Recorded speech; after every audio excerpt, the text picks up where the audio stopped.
Hi, this is Dave Bennett from T2HA.com. It is March 3rd, 2016, and I'm going to continue with the discussion of the software installation tool that we have. Everything we're doing is getting bigger and more inclusive, and it's very cool to be able to keep up and understand what the abilities you have are. Especially if you go out of your way to get a dedicated server, then tools like this save you a ridiculous amount of time. They allow you to do a great deal of work with a lot less need to know very much, and certainly fewer passwords, less need to access lots of different panels to get things done. So it's a central panel for doing a whole lot of things efficiently in just one spot. And it's very useful.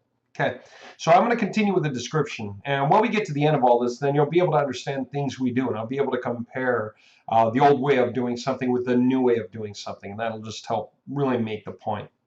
Okay, so we were talking about originally how to set up a cPanel account and that you could do bulk accounts. So step here for a minute. And if you didn't know how to do bulk accounts, you could download the sample and figure it out from there. And so you can create a whole bunch of cPanel accounts. Namely, if you're getting a bunch of websites, they each need a cPanel account, would be the idea. And if you're setting them all up that way, you can do it very efficiently from here. And you can do it for yourself or for clients. And you can have it also set up forwarding emails. So it can set up on-site email accounts, support at yournewdomains.com or whatever you'd like them to be, and then forward them to people. Very efficient. So this alone, if you were to put in, let's say you were to get 100 domains, okay, just to throw a number in the air, then setting up the subdomain or setting these accounts up would take you about 2 minutes each. So there's 200 minutes if you were to do it manually. And then going in and setting up the email addresses would take you probably another minute or two. And setting up the forwarding for the email address to somebody would be another minute or two. So say the typical time would be 3 minutes times 100 sites, something like that. All right. And so just to make the point, if that was 3 minutes or times 100 sites, you got 300 minutes, divide by 60, and you're looking at 5 hours of work to set up 100 accounts, complete with email addresses and forwarding. In this case, literally it'll take you about 10 minutes just to set up the original file with the information you want, and then just upload it and walk away. Also, when you do this manually, you run the risk of typing in errors, so you can make mistakes, and you may not see those mistakes until people notify you about, hey, I'm not receiving my email, and you're thinking, why not? And you go and check their email address, and it looks good unless you look really, really close, and then you realize you mistyped. So it's very good to have an automated program that can efficiently do this without messing anything up. That's useful. Okay, now subdomains or servers, that would be for your serverless. So if you had a whole lot of websites, okay, and you were managing them, then you can have them in one spot. I've got a few hundred here. I think 220 or 300, something in there. I forgot how many. And then you can manage them all in one spot. Now that's useful. Okay. Now, if I wanted to install software to one, like say I just put them all in now, say they're all brand new. So I automatically created them. Probably took me, I don't know, 20, 30 minutes at the most to set up the whole file. And all of a sudden, all these things are on my website. Let's say they had no software on them, and I was going to install software onto all of them. Okay. Well, that's what this is for. We can either do it one by one with the individual installation instructions. We covered all that in the last video. Or we can do it in batch. So we can do a batch installation. We can download that sample file, and it helps us see how to organize the information and upload. As a matter of fact, I can even just kind of show you the basic concept of it real quick. Take a look. Okay. What's it saying? What is the website you're going to put it on? Really, this ought to say website. It says server. Just bear with me. So this would be the top level domain. And then if you happen to have an add-on domain you want it to go on, that would be the add-on domain. Okay. If it's not an add-on domain, just make it the same as the top level domain. You literally would just copy it. Okay. Now subdomain, where do you want the software to get installed? Often if you want it to go right on the root, then don't put anything in here at all. Just delete it. Okay. So this could be the same as this. Okay. And then that could be blank. Okay. That would be the easiest way that this would look. And then after that, if you have add-ons, you can put them there. If you want to do subdomains, you can put them there. Now, check this out. In the file, it will already create the databases you want. Database user, name, and password. So you can already put that information in here. For those of you that have ever created a cPanel account and installed software to it, if you have to go into the file manager, find the public HTML folder, go in there. Maybe also you have to create a subdomain, and so then you go into the subdomain folder too. Then you upload your zip file, and then you manually extract it. Okay, that's what this is going to do for you automatically anyway. And then what do? You have to go into the database section, and you have to create a new database name. And so you have to think up a good name, 7 characters, alphanumeric. Then you have to create a good username and a good password name. And you have to write these down, because you would also have to go to your connection file that you're going to create and edit that, open it, and fill in your values, right, where they need to be on the connection file. That way you can connect the front end of the website to the databases. Okay. Now, what are you going to install? What are you installing that needs to have a connection file and that needs to use database information? Well, that's whatever zip file. You just paste in the link to the zip file from your repository online. In the SQL file, you paste in the SQL file. That way, after the database is created and it's connected with the connection.php file or whatever it's to be named, you can choose the name of it here. Then what? Then it needs some kind of data inside that empty database. Well, that's what the SQL file is. And so there would be a SQL file. And so our software here is going to grab the SQL file and import it to the database. Okay. And when it creates the database, then it creates the user with the password. It will make sure to give the user with the password full permissions on the database name, the way you would expect. Okay. So it's doing all of that work for you. And it will create, if you have a security key that needs to be applied to your software. In our case, we do, and so this is built for ours, but I will show you another way to be able to handle that directly on custom softwares that are not ours. Okay, and then if you have an email address, a sample email, then, or I'm sorry, your own email address, then you will put that in here. Okay, now here's the point about the custom stuff. Say you're not using our software, say you're using your own. Then you would create database rules. Okay, that would say after the database got created, the SQL file got uploaded into it, and now let's say we had to change something inside the SQL file. We had to change some information inside there.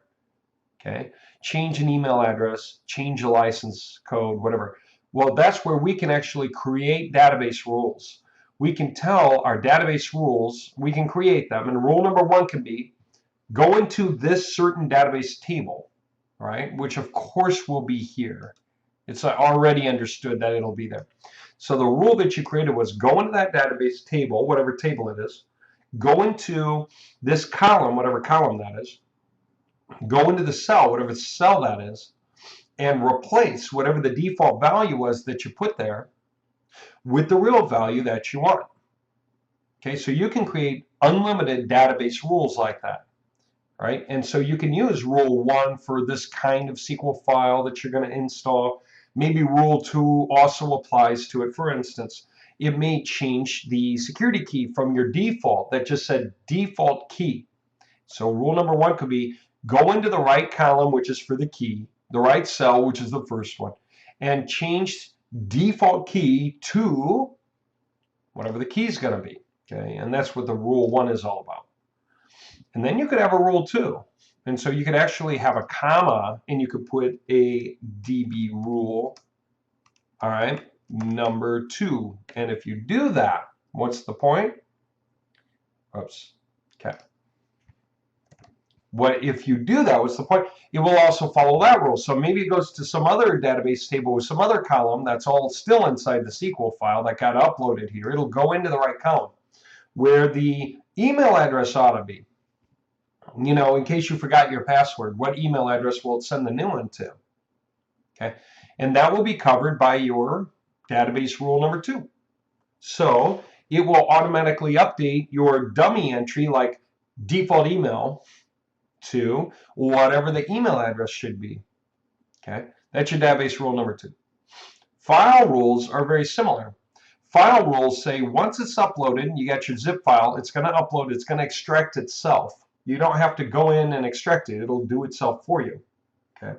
The whole purpose of this thing is so that when you upload something, once you got it all straightened out, you got the gears working right, then every time you go to upload another one, like for every affiliate, for every member, for every franchisee, for every partner, for every guy you sold a copy to outside of your competitive area, whatever, okay, that you can install something without having to go into the cPanel at all. You should be able to take a domain name, attach it to your server, create the cPanel for it, create the forwarding emails for it, upload the software the guy bought, and make any changes for that particular guy from here without having to go into the cPanel at all to touch anything. That's the goal of this, and it's probably there. There's some things people could say, well, what if I want to do something else? Fine. Then it becomes almost an item of redundancy. You might say, what if I want to make rules apply to different databases, or file rules apply to different files from the files I extracted from my zip file? So when it uploads a zip file and extracts it, what do you get? A bunch of folders. What are in the folders? Files and subfolders. So we have files and also subfolders that probably have files in them. We can create file rules, and the file rule can say, go into this particular file here and make a change.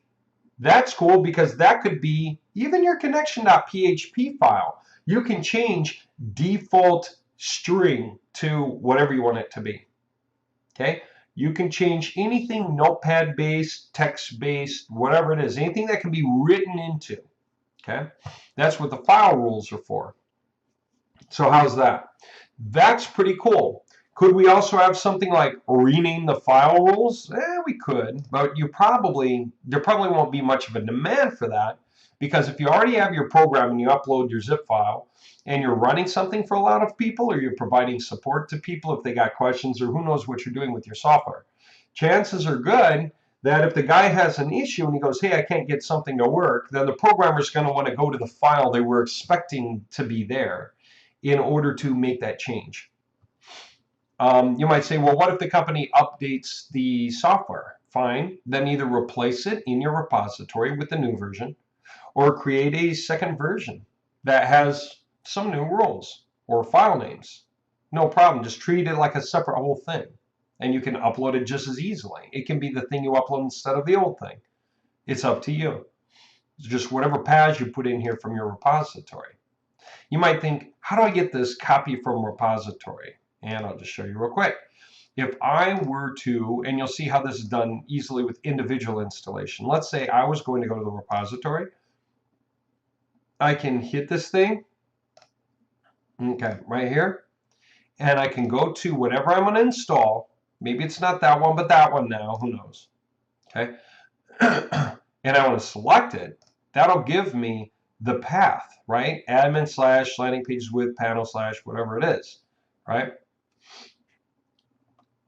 Okay, but if I just need to copy that path, I can do it somewhere else. I can go to, the file repository directly, and I can just navigate to it, landing pages with panels, say that's where I'm going to install, and guess what? I can copy the path just like that. There, it gave me the exact path to the file. Got it? That's the idea. So with that information, I can just straight go and install that thing for the guy. Okay, I can paste that into my file and multiply it times the 15 entries. So I could put that path here. Okay, it's there. And say I'm installing for 15 websites, I can just drag it down. Okay, just so you know, if you're installing to a different domain, then you could use the same database username and pass. You could literally use it the whole time. Okay, and you could do it all the way down. Now, you might say, but isn't it safer to have different ones? The answer is sure. So just randomize this so that people don't know what you're doing. Change the wording a little bit, and then literally drag it down so it auto numbers or something like that. And that way they all wind up being completely different from each other. Nobody would guess that they were a number off from each other, and that's the way you can go. For top security, though, what do you think we also built so you don't have to think about it? we built with individual installation. Here might be the database name. Here might be the username and the password. Well, the password you probably want to keep for yourself, but guess what? You can just hit that and it'll create a random database name, random database user. So just hit it, copy it, hit it, copy it, hit it, copy it, copy, copy, copy, copy. And then same with this, copy, copy, copy, copy, copy if you want. And that way, you're good to go. You've got something so unique, no one would ever guess what it was. And you can do that if you want. There's all kinds of things you could do. You could take this one ends in a number. That one ends in a number as well. And you could paste it in.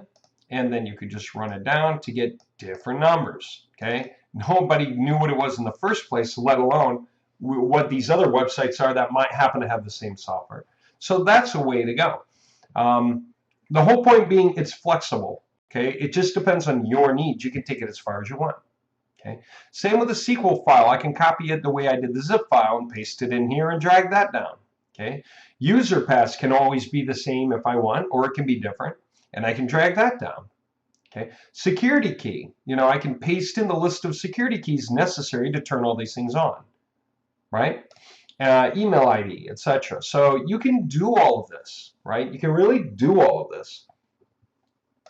Now, that's pretty cool. And it gives you a sense of how powerful this is. Now, let's take a look at this idea. Okay, so we talked about subdomains, individual, and batch. Let's talk about manage subdomains.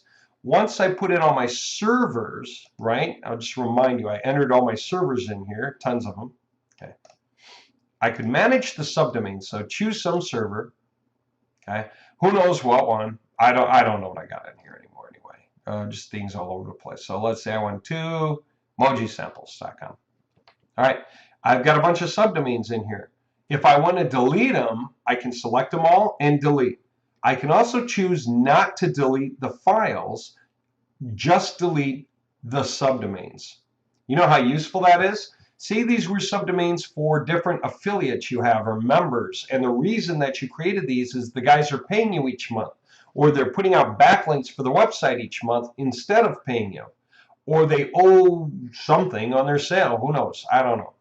And there's some guy who isn't paying up what he's supposed to pay up, and you're like trying to remind him, hey buddy, you owe for this month, and he hasn't responded, or hey, where's your list of backlinks, and he hasn't responded. And so you say, okay, what I have to do is kill this so it doesn't work anymore, but he may jump. It may be enough for him to go, oh, whoops, sorry, I was behind, or I was sick, or I was out of the country, or who knows what. Maybe the guy was at a funeral and just was with a family for a month and really didn't pay enough attention to his business. And then when he came back, he was surprised that his website started, forgot about it. So he wants to pay you and get back up. Well, if you deleted all of his files the moment you busted this off, then you got to recreate from scratch, right? Or you have to upload some zip file that was his. Why go through all that hassle? Leave all of his files there so that the folder's got the right name and everything. The whole thing works, it just doesn't work this way. So then delete that. The guy doesn't know the difference. He doesn't know how to make it work, or even if he does, this is where he put out all of his backlinks or who knows what, so he needs this to work again. Okay? And so either way, it's going to pay you. And then all you have to do is go create the domain name again. Now you could go into your cPanel to do it, or you could just create it by going to subdomains and creating an individual installation. Now you might say, wait a minute, next problem, Dave, is what about all those files I had in there? How am I just recreating the subdomain? The answer would be, keep it simple. Go to your server. It's got the information here and here. Subdomain is the same one, campaign, say. Okay, but you don't need to put up a database name. You don't need to put up a user. You don't need to put up a password. You don't need to put up a connection file. You don't even need a password for the user. All you need to do is choose some dumb thing it has to upload to satisfy the criteria, which can be your dummy file. Heck, it can be your Google verification file. That's it. And guess what? I don't even need to bother with a SQL file. All I do is that stuff. And I hit submit. And it'll, even though it already exists, well, in this case, it already exists, otherwise it would not, then it would create it. and it would stick in this Google verification file, which doesn't matter at all, because so what? It's your Google verification file for your Google webmasters, and if you happen to have a copy in every folder, it's not going to hurt a thing. It won't connect to anything on the website, so there's no harm with it being there in the folder. And it's too small to take up any room, so don't worry about it. And submit. Again, you could make a dummy file. It could say, this is a dummy file, and make it a .txt. Just zip it up and upload it into your repository, into a new folder that you call dummy file. And that way you just recreated the subdomain from out here without even having to enter the cPanel to do it. Okay, how's that for cool? All right, so far I've talked about a lot of this. Let me just show you real fast through file content and database rules, just real quick, and then we'll do a separate recording for all the rest of these things down here, which are really cool. So just real fast, file content rules. Okay, let's say I select some folder, or I don't care what it is, so it can be that. I say, now I'm in there, what's my file content rules? Like I said, I can make a change to a file, right? So first of all, which one is the right one? You know, it's a whatever one I want. Okay, fine, that one. Except I don't think that one's on the server anymore. I don't know. Let's view and apply the rules, first of all, so that we can understand. So I could apply rules. I could say, go into that website, go into that subdomain, whatever it is, okay, and go into right here, this directory, or who knows what. Well, this wouldn't even be in the subdomain. This would be in the root. And go find that file in there, okay? So in this case, there is a folder called 551. And in the folder is a file called about. And I'm going to find the letter A inside about.html, which is like our about us file.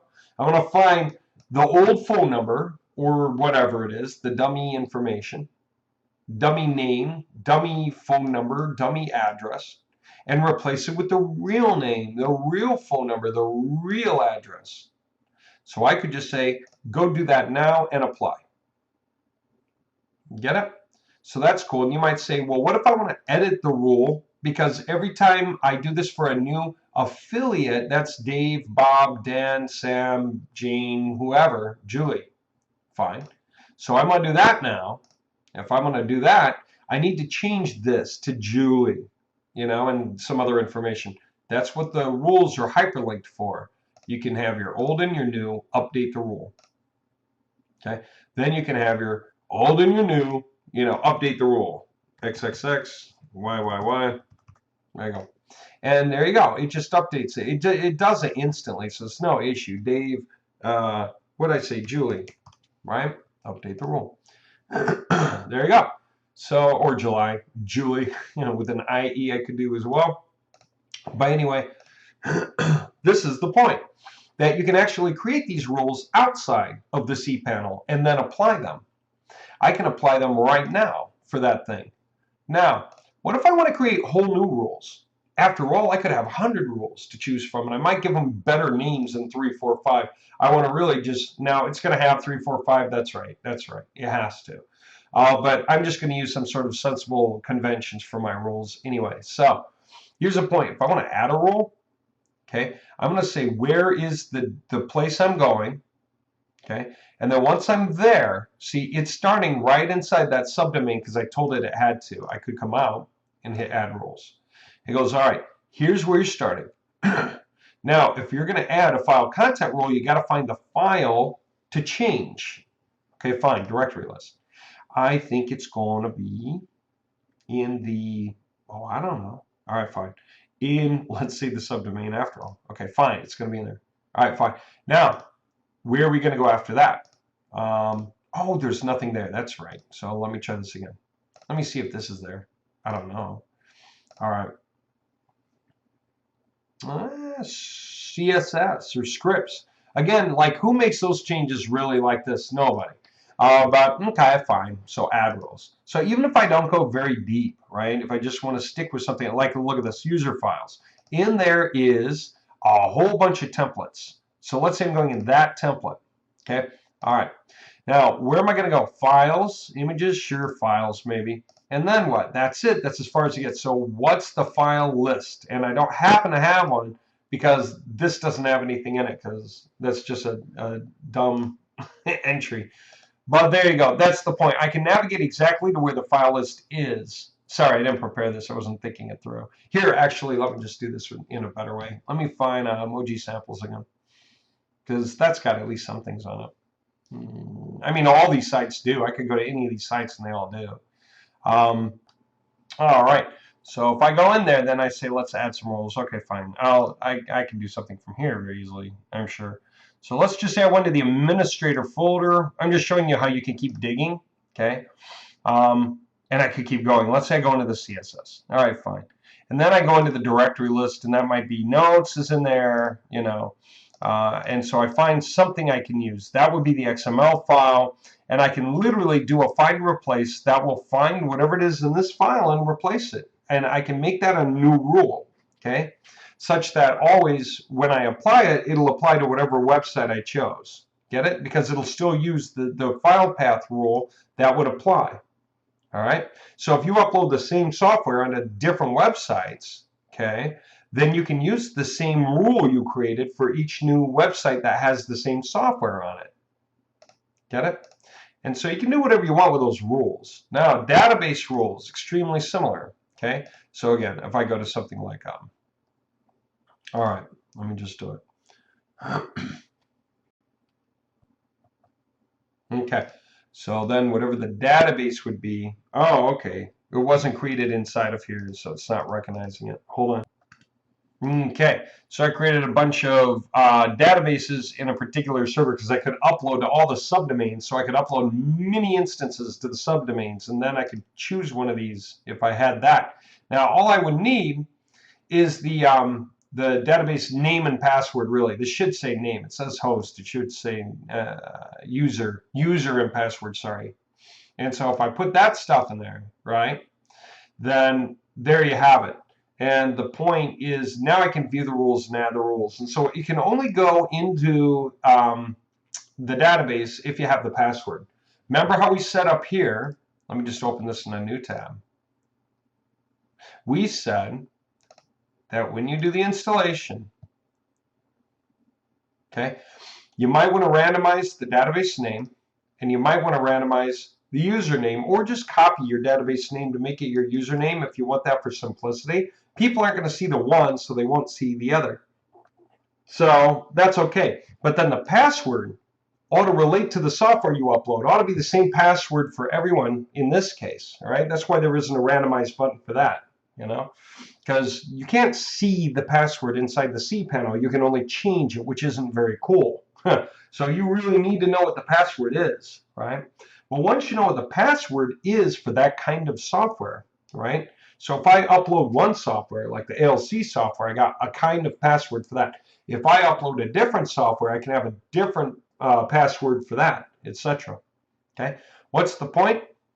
If I go to my database rules, okay. Oh, sorry, I'll do it back here. Then if I know my information from my database, I can get into it. And if I get into it, I can add rules for that particular database. And it'll say, what's the column? And right now, it can't go in until I finish filling in information. Okay. But I could view and apply rules. And what do you think it's saying? Rule number one, go into this table name, that column name, find that value, and replace it with that value. See how completely useful that is? Go into this other table name, replace the password, or into this column, replace that value with that value. So I can replace everything. Passwords, aliases for the modules, DB rules if I want, emails, I can do security keys, I can do servers, I can do passwords, I can do everything I want to do. All this is just dummy information to make the point. And so by viewing and applying the rules, of course, then I can go ahead and get all this done, right? Okay, what else do we have? The rest of the stuff. Now, I already covered the concept of the file repository and the idea that when you do your installations, you can run rules automatically. You can put in rules and you can pop up the list and it will pop it up and you can add them. If I do that, select, you added all my rules. Get it? So during my installation, it'll follow my rules if I really want it to. That's what's cool about that. Okay, The next video I'll do covers the page speed analyzer and the minifier and managing bulk files. Okay, so that'll be the next piece that we do. All right, thanks for watching so far and learning how this tool works, because we're going to keep putting more stuff in it over time. And it's an incredibly cool, powerful tool. It's worth getting. It's really, really worth getting. If you are hosted on our server, then we can do things with your system using this, which maybe you care about. It just depends. If you have your own server and you're hosting websites for your own clients, then you can use this kind of software to handle up on all your websites. You can do things with websites selectively or all at once, right? And that's what's absolutely useful about a tool like this. Okay, we'll keep talking about it in the next video. Thank you.